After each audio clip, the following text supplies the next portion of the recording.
Son Excellence le Président Laurent Gbagbo tient tout d'abord à vous remercier d'avoir répondu à cette invitation, preuve de l'importance que vous accordez à la vie démocratique de notre pays et à la nécessaire information de nos concitoyens. Il tient à préciser que cette rencontre est la première, mais ne sera pas la dernière. Il tient à ce qu'un plan détaillé vous soit fait régulièrement quant à l'évolution de la situation politique du pays. Par cette déclaration, son Excellence le Président Laurent Gbagbo, ancien président de la République de Côte d'Ivoire, président du PPACI, souhaite faire le point des activités menées ces derniers jours, notamment les consultations qu'il a engagées avec de nombreux acteurs politiques à la suite de la décision du Conseil constitutionnel rendue le 8 septembre dernier.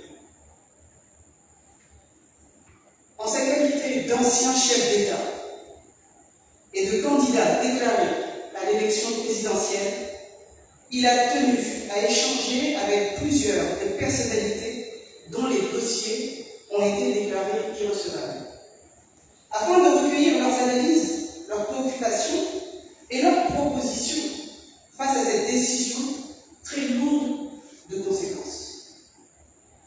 De ces discussions, deux principales options ont été évoquées.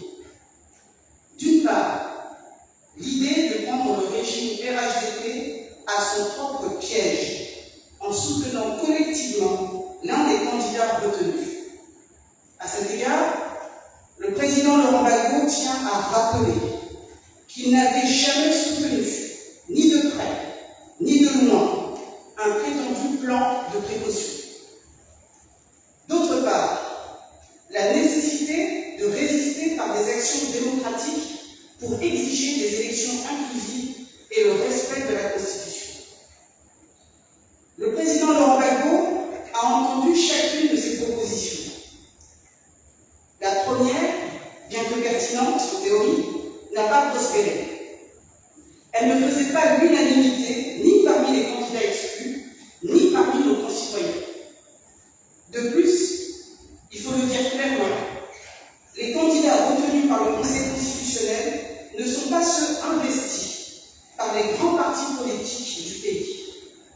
Dès lors, il n'y avait ni consensus, ni légitimité suffisante pour bâtir une telle stratégie. La seconde option, celle d'action démocratique et pacifique, s'est imposée comme la voie à suivre. Car notre véritable adversaire, ce n'est pas tel ou tel candidat.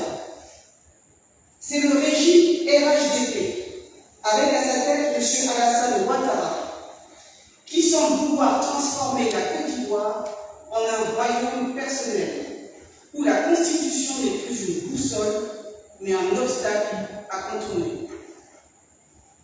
Le président Laurent Gbagbo affirme que la véritable responsabilité des démocrates n'est pas de chercher une échappatoire, mais de tenir debout face à l'épreuve.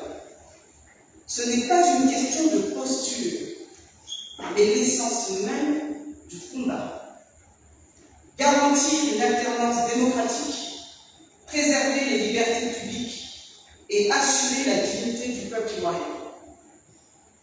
Aujourd'hui, ce qui est en jeu dépasse la seule élection présidentielle. Ce qui est en jeu, c'est la survie de notre démocratie. C'est le respect de nos libertés publiques.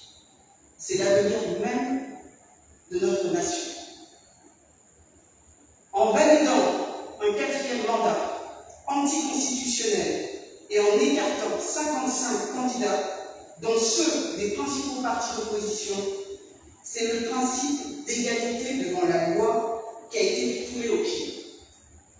Et ainsi, on a privé le peuple de son droit souverain de choisir librement son dirigeant. Ce vers quoi on avance aujourd'hui ressemble à tout sauf à une élection inclusive et transparente. La liste électorale est contestable. La indépendante est décriée. Le processus électoral actuel n'offre aucune garantie de transparence ni de crédibilité. Le président Laurent Gbagbo demeure convaincu qu'il est encore temps de privilégier la paix et d'ouvrir la voie à un dialogue sincère. Mais il reste tout aussi ferme. Il ne peut et ne doit pas y avoir de quatrième mandat. Le président Laurent Gbagbo souhaite rappeler au président Alassane Ouattara que leur dernière confrontation électorale a été douloureuse pour la Côte d'Ivoire, précisément parce que la Constitution n'avait pas été respectée. Les cicatrices de cette période ne se sont pas encore refermées, et nous savons tous quel prix le pays a payé à ce manquement au droit.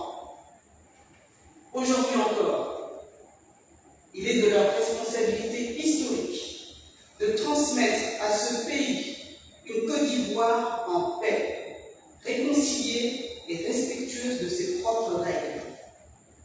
Le président Henri Konan Bédié n'est plus.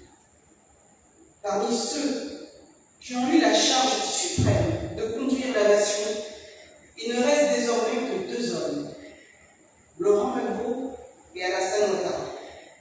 Cette réalité crée un devoir supplémentaire, car l'histoire retiendra non seulement ce que chacun a fait quand il était au pouvoir, mais aussi ce qu'ils auront légué au moment de le quitter. Il ne faut pas croire que l'on est fort parce que l'on tient momentanément les institutions et les armes. On n'est jamais fort tout le temps, et surtout, on n'est jamais plus fort que le peuple. Les régimes qui l'ont oublié partout dans le monde ont fini par s'effondrer. Le peuple, lui, demeure toujours. C'est pourquoi le président Laurent Gbagbo en appelle à la responsabilité. Gouverner, ce n'est pas s'éterniser au pouvoir au risque de briser la nation. Gouverner, c'est préparer la paix et la réconciliation pour l'avenir. Gouverner, c'est respecter la Constitution, respecter le peuple et accepter que le pouvoir ne soit pas une propriété personnelle, mais une charge temporaire confiée par la souveraineté populaire. Le président Laurent Gbagbo tient à préciser que sa volonté n'est pas de contester nos institutions, bien au contraire.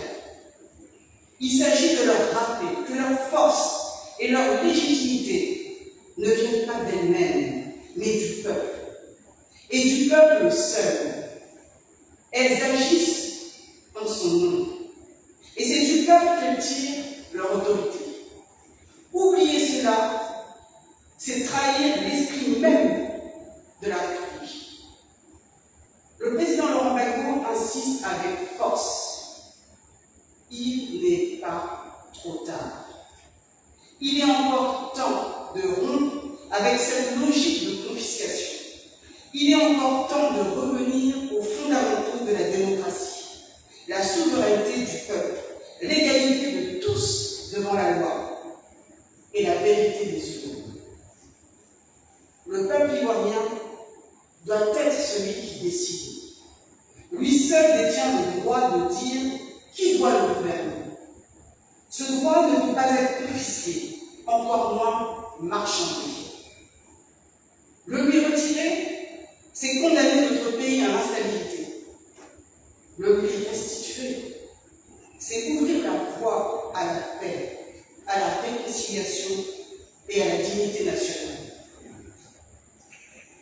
Son Excellence, le président Laurent Gbagbo, tient à rappeler que c'est unis que nous serons plus forts que la peur.